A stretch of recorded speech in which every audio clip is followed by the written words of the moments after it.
Why, hello!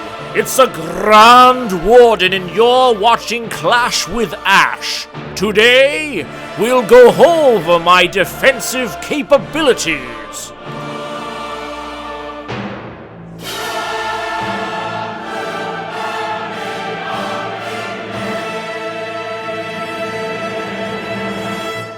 Hey guys, Ash Lane here. Thanks for leading me in, Grand Warden.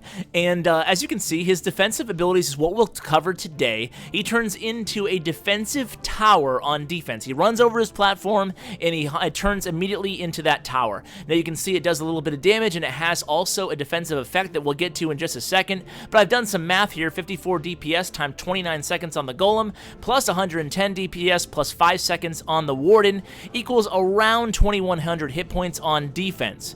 For the max level Grand Warden. Now obviously that could be give or take. Now we're going to go ahead and talk about the defensive capabilities of the Grand Warden and watch him in a live raid. And after that we're going to go ahead and get to some of the questions I received and a lot of other YouTubers received after the information we put out there yesterday regarding his attacking abilities. So let's go ahead. As you can see, we have an army, a dragon army cooked up here, the same army you've been seeing the last few times on these sneak peeks. So let's go ahead and watch a raid. We'll watch him in action here. Like I said, you do want to note that the defensive Grand Warden there has or the offensive, excuse me, has one of those little feathers in the bottom right hand side of the avatar down there. That means he is set to air. Now also you want to note the defensive range of the Grand Warden. You can actually see that on the map. So look at that. Around, it's like a pulsating ring that emanates a pretty large distance, maybe about 10 or so squares. It's hard to tell, maybe a little bit more, around that Grand Warden. And you can see the Grand Warden is also going to be on offense. So we're going to cover his abilities. What does that ring mean, that perimeter around the statue of the Grand Warden? Well, he's going to provide that life aura to your defensive units. So really cool, right? He can provide that defensive hit point buffer to both of your heroes, the King and the Queen, and the Clan Castle troops, and also to skeleton traps. So pretty important, it seems, to probably have him centralized. But when the statue dies, the ability is gone.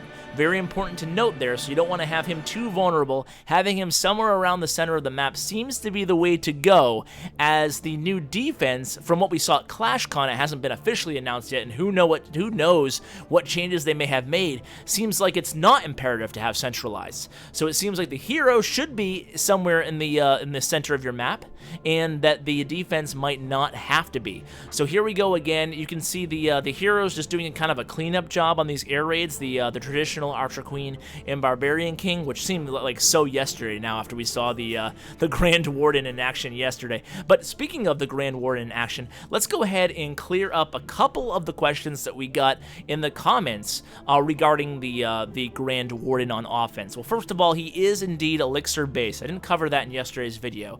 And number two, yes, he is also indeed Town Hall 11 only. Unfortunately, to all you Town Hall 9s and 10s who are hoping you might have a crack at him, gonna have to upgrade to get him. And he's so powerful, it kind of makes sense. So in other words, if you have an air army, you'd set him to air before you go on offense. And if you have a ground army, before you go on offense, you set him to ground. If you have a multi-phase attack, well, you have to plan that out ahead of time.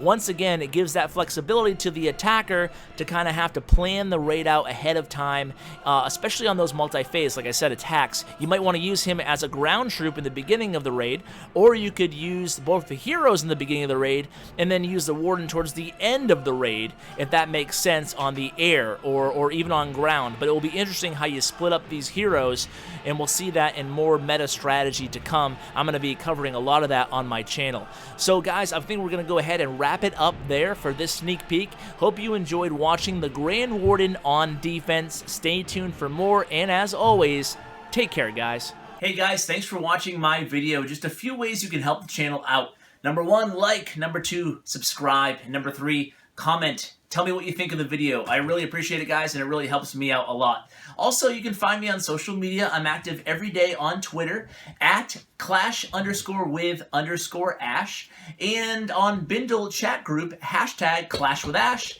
And as always, you can find me on my website at www.clashwithash.com. Thanks, guys.